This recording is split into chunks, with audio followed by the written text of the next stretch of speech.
You know, it's interesting. I wrote a long time ago in the 90s, I read the book, A Short History of Financial Euphoria by John Kenneth Galbraith. That's when I got introduced to Tulip Mania and the whole concept of understanding that market forces are driven by human nature.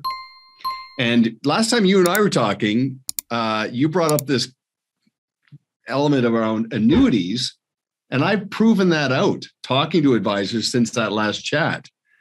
And I just simply asked them, do your clients have a different perspective on annuities today than when the markets were rocking along? And an advisor this morning said, oh, yeah, when the markets are rocking along, my clients are like, annuities are terrible. They're so expensive. Like, why would I even need that? And now they're saying, oh, so no downside risk, preservation of capital. I don't care what that costs. It's pretty interesting how human nature is impacted by fluctuations, right? I hear that, and not just on the annuity side, really structured products, structured notes, right. Target outcome ETFs.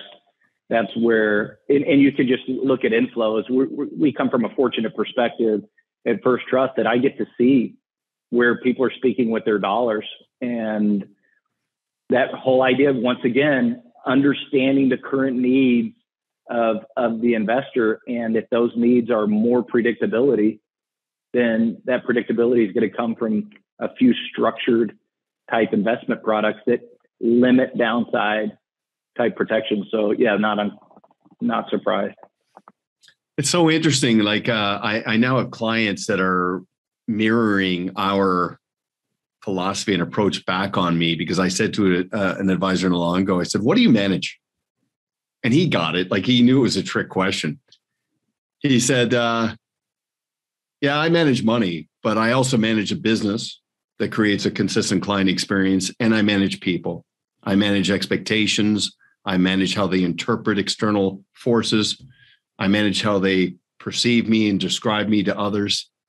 And it like almost brought a tear to my eye. But then he wrapped it and said,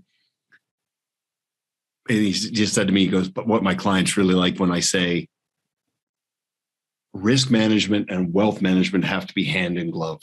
If it's not, it's flawed. And that's a big part of our process. And it's just part of his DNA now. It's so powerful to hear him, because he's out of the jargon. Like, he's not into the data dumping, the jargon anymore. He's talking about things that are more about his philosophy and his approach.